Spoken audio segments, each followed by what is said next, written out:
को प्रणाम, शनि राजा को प्रणाम। नमस्कार, मैं गुंजेश ओझा आपका बहुत बहुत स्वागत करता हूं हमारे विशेष कार्यक्रम शुभारती संवाद डॉक्टर विभाश्री दीदी जी के साथ। दर्शकों, कार्यक्रम की शुरुआत करते हैं।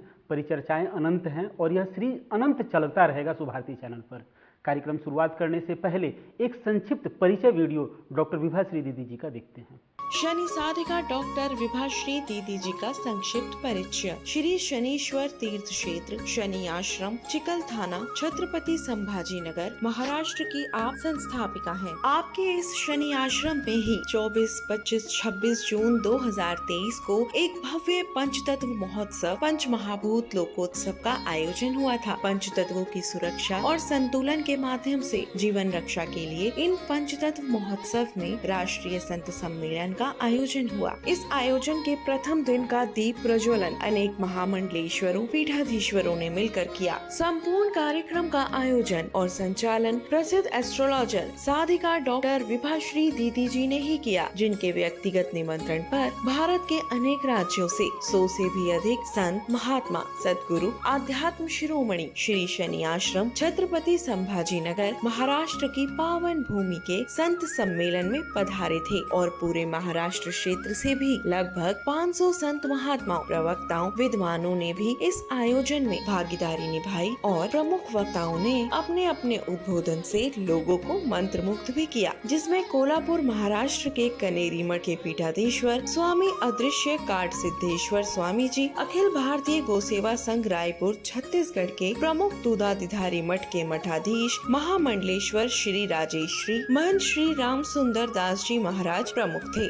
साथ ही बीजेपी के राष्ट्रीय प्रवक्ता श्री सुधांशु त्रिवेदी और नारी रत्न राजेश्वरी मोदी उर्फ राज दीदी नारायण रैकी सत्संग परिवार मुंबई ने अपनी ओजस्वी मोटिवेशनल वाणी से सभी को मंत्रमुग्ध किया। 3 दिनों में 30 से अधिक वक्ताओं को सुनने का सौभाग्य मिला। शनि साधिका डॉक्टर विभाश्री दीदी जी के द्वारा संचालित इस राष्ट्रीय संत सम्मेलन की ज्ञानवर्धक झलकियाँ शनि साधिका दीदी जी के ही ज्ञानवर्धक कार्यक्रम शुभारती टीवी के शुभारती संवाद साधिका डॉक्टर विभाश्री दीदी जी के साथ कार्यक्रम का महत्वपूर्ण हिस्सा भी बनी। इस पूरे 3 दिवसीय संत सम्मेलन में साधिका डॉक्टर विभाश्री दीदी जी की सुपुत्री अभिनेत्री विभूति शर्मा जी ने अपना महत्वपूर्ण योगदान दिया और सभी संत महात्माओं अतिथियों की स्वागत व्यवस्था को संभाला।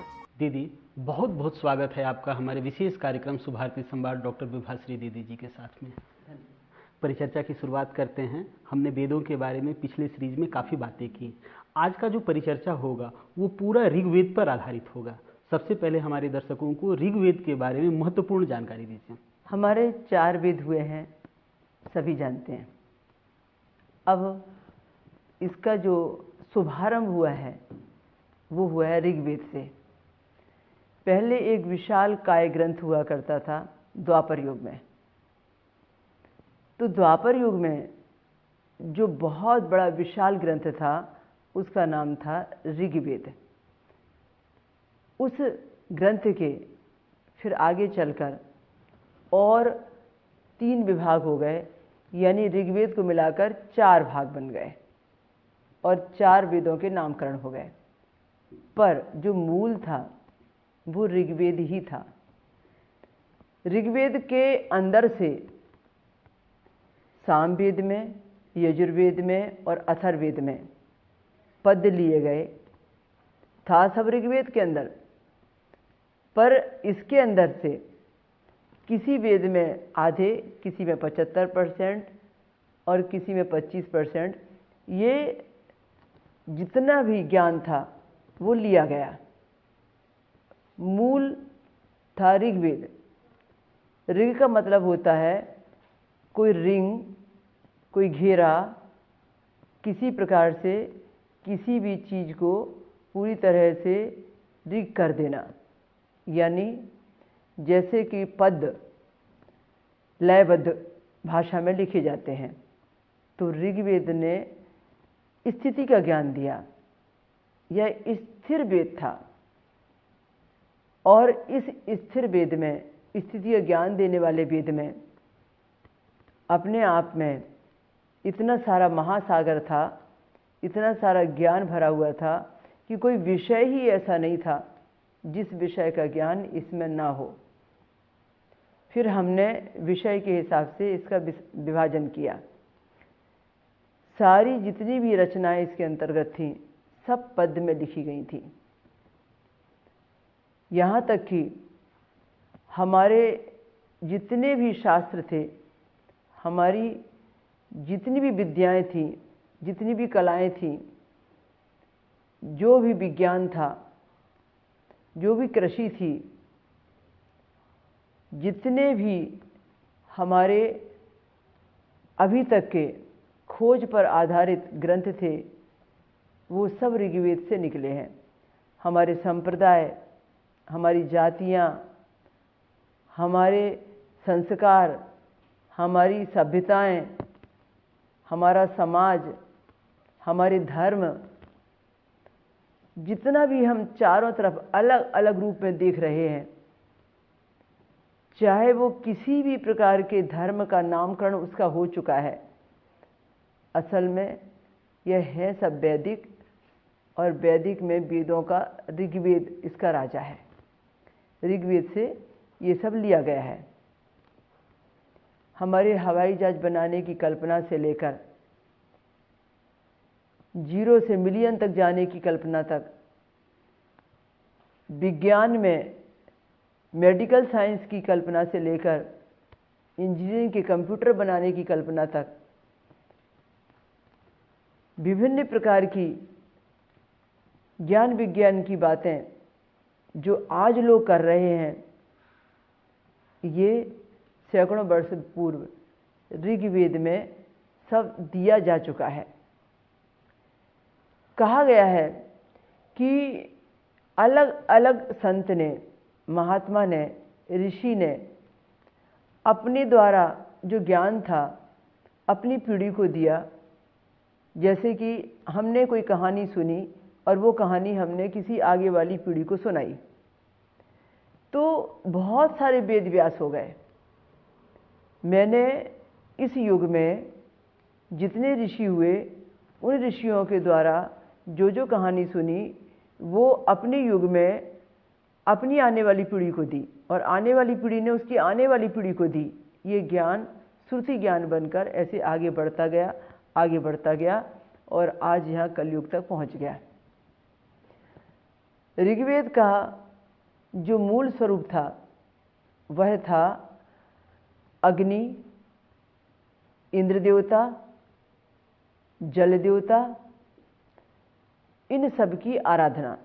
जैसे कि हम पंच तत्व में देखते हैं कि हम प्रकृति की आराधना करते हैं, निराकार परब्रह्म की आराधना करते हैं, हम आकाश तत्व को प्रधानता देते हैं, हम वायु तत्व को प्रधानता देते हैं, हम अग्नि तत्व को प्रधानता देते हैं, हम जल तत्व को प्रधानता देते हैं। तो ये निकला ज्ञान कहाँ से? हमारे वेदों से। हमारे वेदों में किसी भी देवी देवता की आराधना नहीं थी। ऋग्वेद में कहीं भी मूर्ति पूजा या किसी भी प्रकार से मंदिर, मस्जिद या गिरजाघर, इसकी कोई चर्चा नहीं है। ऋग्वेद में सिर्फ निराकार परब्रह्म परमात्मा के बारे में बताया गया है। तो इस वेद के अंतर्गत कुछ बातें ऐसी समझ में आईं जिन बातों से हमें पता चला या ये अनुभूति होती है कि यह वेद किसी बहुत बड़े महात्मा ने, किसी संत ने लिखा, अनुवाद किया। फिर हमें यह कहना मुश्किल लगता है कि यह परमात्मा के मुख से निकला हुआ वेद है। ये अंधविश्वास के जैसा लगता है, क्योंकि हमने जब अध्ययन किया तो पता चला कि उसकी ऋचाओं में, उसके पद्यों में ऐसा कहा गया है कि हे ईश्वर, आप हमारी रक्षा करो, आप हमें अच्छा अन्न दो, अच्छी बारिश दो, अच्छी फसल दो, आप हमें अच्छी सद्बुद्धि दो, आप हमारे जीवन में नया परिवर्तन लाओ, हमारी कामना पूर्ति हो, आप हमें सुरक्षा प्रदान करो। अब मैं यदि ऐसा बोल रही हूँ, इसका मतलब यह है कि परमात्मा तो ऐसा नहीं बोलेगा। जो परमात्मा से प्रार्थना करेगा वही ऐसा बोलेगा। तो इसका मतलब यह है कि लिखने वाला व्यक्ति उस अदृश्य परमात्मा से, उस निराकार परमात्मा से अपनी प्रार्थना कर रहा है।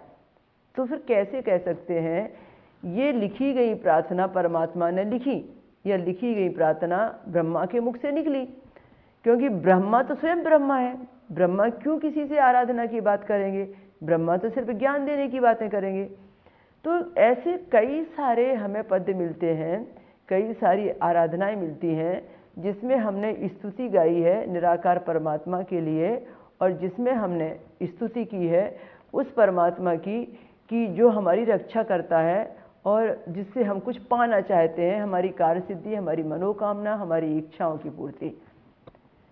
तो इसका मतलब यह है कि ऋग्वेद के कुछ प्रमाण हमें ये बताते हैं कि हमें जो धरोहर में मिला है वो हमारे ऋषि मुनि संतों की, ज्ञानियों की देन है, जो पीढ़ी दर पीढ़ी चलती आई है। ऋग्वेद कालीन सभ्यता बहुत पुरानी है। हाँ, आप कह सकते हैं इसकी खोज 5000, 6000, 7000 साल पहले हुई हो, जैसा कि लोगों ने, पाश्चात्य लोगों ने इसकी गणना करके बताया, पर हमारी हिंदू धर्म संस्कृति सनातन धर्म इसे स्वीकार नहीं करता। सनातन धर्म ये कहता है कि ऋग्वेद कालीन सभ्यता हमारी बहुत पुरानी सभ्यता रही है और उसी सभ्यता के अनुसार हम सनातन धर्म को पोसते चले आ रहे हैं, जो बहुत पुराना हमारा धर्म रहा है। इस ऋग्वेद की जड़ें कल्प वृक्ष की तरह बहुत गहरी हैं, बहुत मजबूत हैं। हमने भले ही वर्तमान में अलग अलग मिशन बना लिए, अलग अलग संप्रदाय बना लिए, अलग अलग जाति धर्म बना लिए और अलग अलग हिंदू धर्म, मुस्लिम, सिख, ईसाई इनकी स्थापना कर ली, पर इसकी मूल जड़ जो है वो ऋग्वेद ही है। जैसे जैसे हम इसके अंदर जाते हैं वैसे वैसे हमें प्रमाण मिलते चले जाते हैं और पता चला जाता है कि इसके अंतर्गत ये कब ये धर्म बने और कब इनका अलग अलग ग्रुप तैयार हुआ, और मूल जो था वो सनातन धर्म था, जो कि ऋग्वेदीन कालीन सभ्यता के अंतर्गत आया था, और वहाँ से ही फिर ये बीज फूटे और वहाँ से ही ये ग्रुप तैयार हो गए।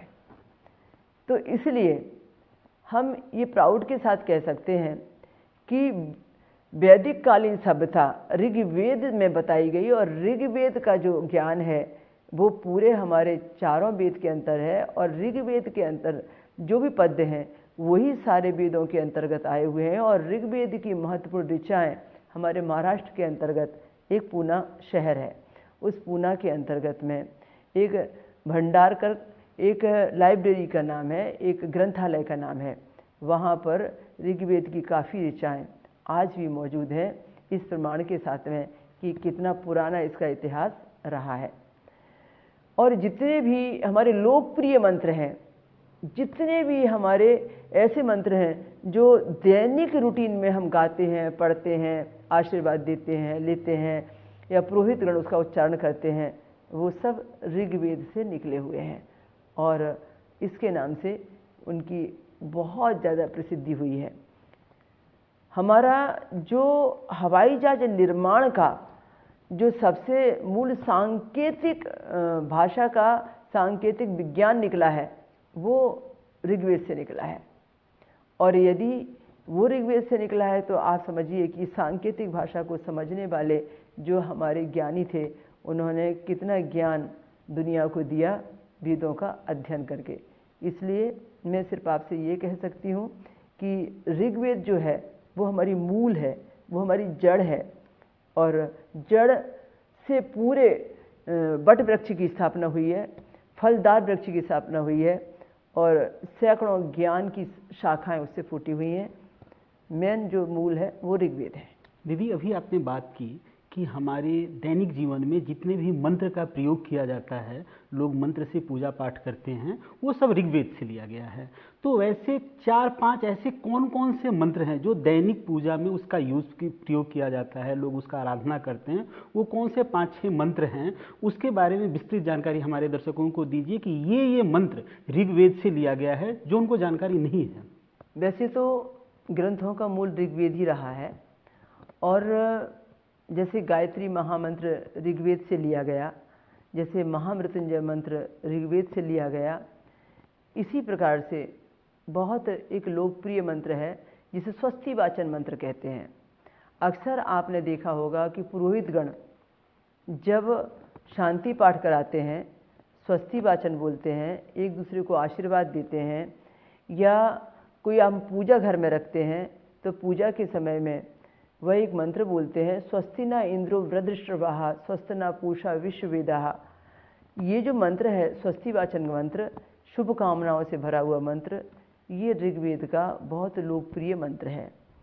इसी प्रकार से हम देखते हैं कि जब हम किसी को सुख प्राप्ति का आशीर्वाद देते हैं और कहते हैं कि सारी दुनिया सुखी रहे, सारी दुनिया निरोगी रहे, सारी दुनिया आप यशस्वी हो, किसी को कोई दुख ना हो, कोई कष्ट ना हो, तो जो सुख का मंत्र है इसका मूल स्रोत जो है वो ऋग्वेद है।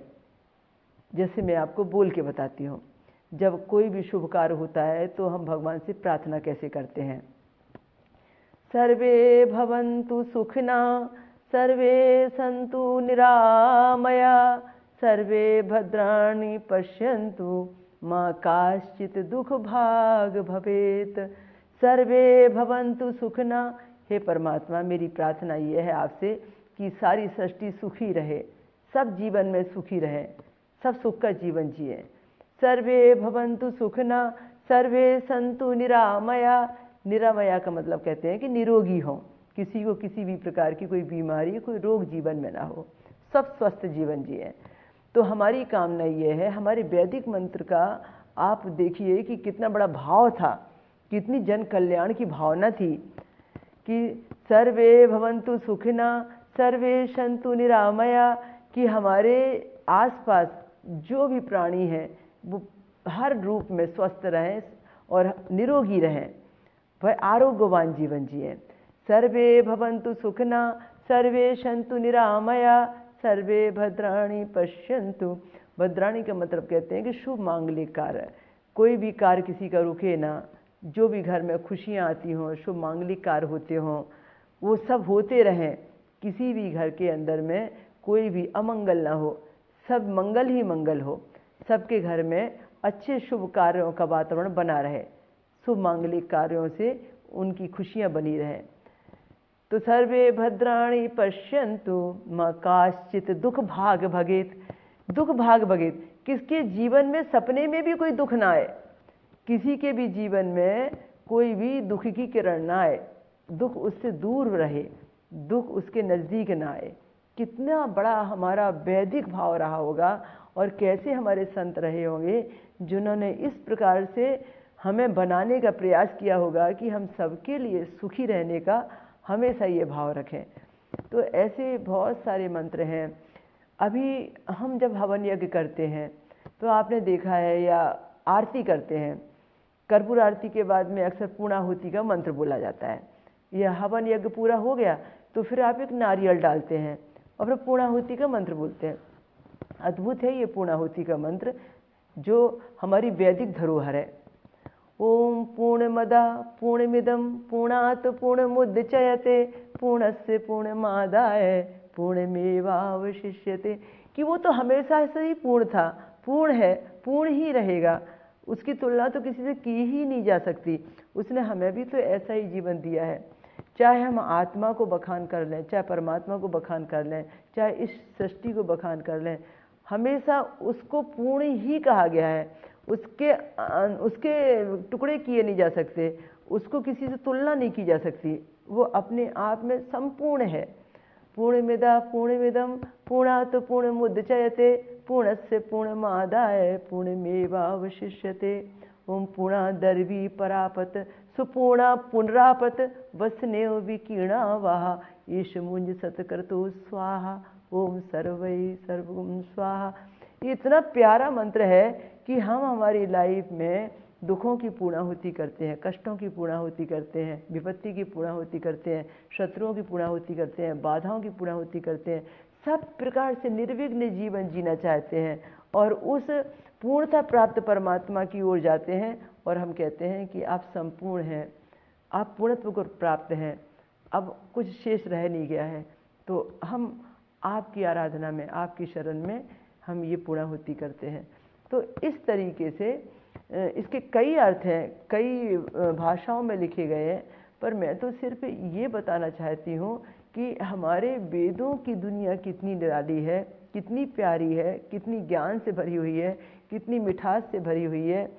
और गाने की पद्धति हमें सामवेद ने सिखाई, क्योंकि संगीत कला उसके अंदर थी।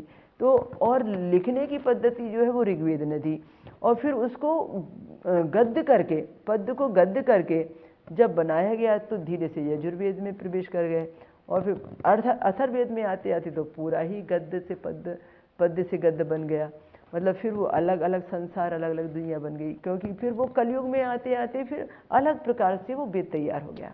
ऐसा तो कहने का अर्थ ये है कि जो मंत्रों के बारे में आपने पूछा, तो अद्वितीय मंत्र हैं और बहुत सारे मंत्र हैं।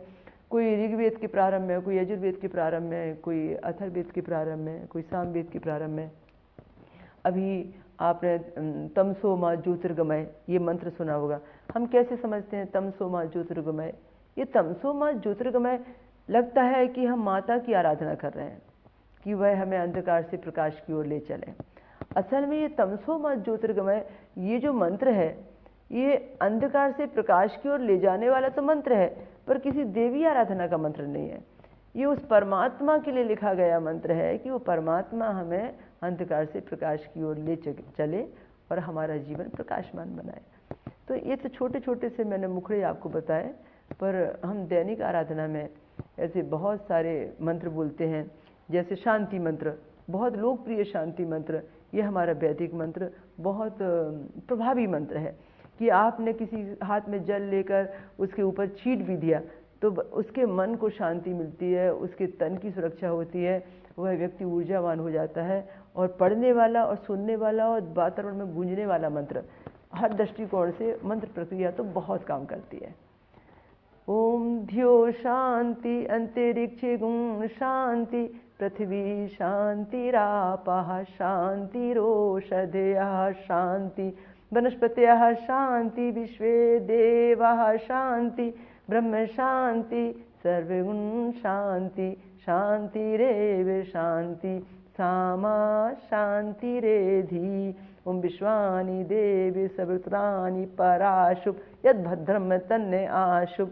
ओम शांति शांति शांति सर्वे अरिष्टान सुशांतिर्करा भवन्तु।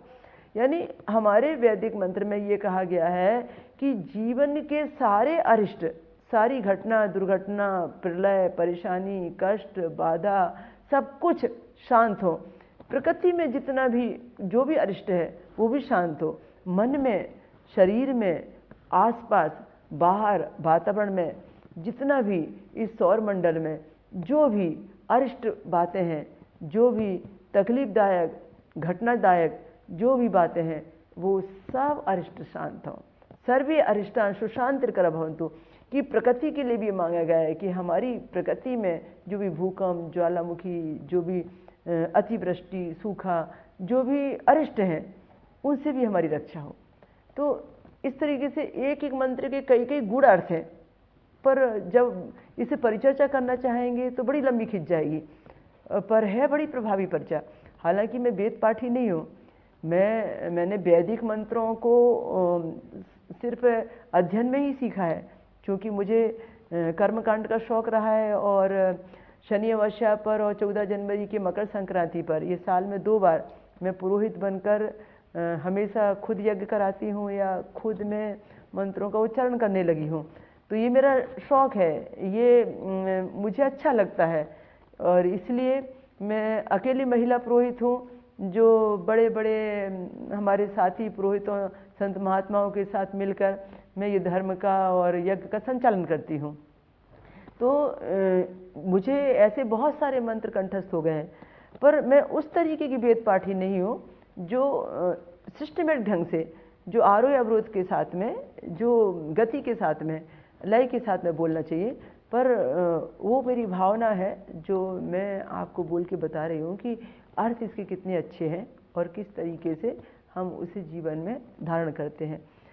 ऐसे कम से कम 25-26 मंत्र ऐसे हैं जो बहुत लोकप्रिय हैं और मुझे भी बहुत अच्छे लगते हैं, और मैं भी हमेशा अपने अनुष्ठान के समय में उनका उच्चारण करती हूँ और लोगों को आशीर्वाद के लिए उसका लाभ भी लोगों को देती हूँ।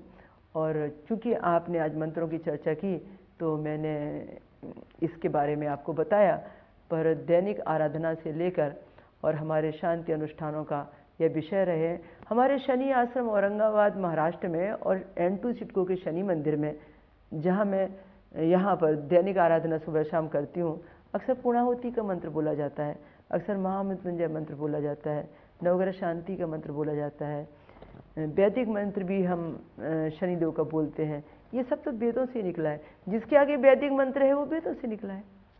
9 ग्रहों के 9 मंत्र वैदिक हैं, वो भी वेदों से निकले हुए हैं।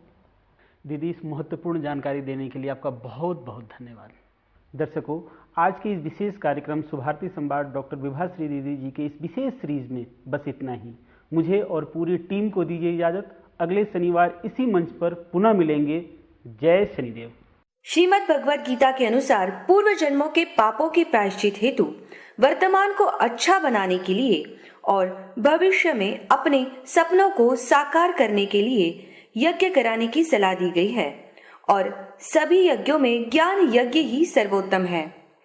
शनिदेव जी की प्रत्येक दशा, शनि 7.5, शनि ढैया के समय को शुभ फलकारी बनाने के लिए शनि ज्ञान यज्ञ करवाना चाहिए। पूरे विश्व में एकमात्र शनि साधिका डॉक्टर विभाश्री दीदी जी के द्वारा ये शनि ज्ञान यज्ञ किए जाते हैं। जितना फल अश्वमेध यज्ञ कराने से होता है, उससे ज्यादा फल शनि ज्ञान यज्ञ कराने से होता है। अगर आप भी शनि साधिका परम पूज्य डॉक्टर विभाश्री दीदी जी द्वारा 7 दिवसीय शनि भागवत यज्ञ या 3 दिवसीय शनि ज्ञान यज्ञ कराना चाहते हैं तो आज ही संपर्क करें 024024715558 और 65728888। Mobile number 09422704358।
शनि देवा को प्रणाम, शनि राजा को प्रणाम।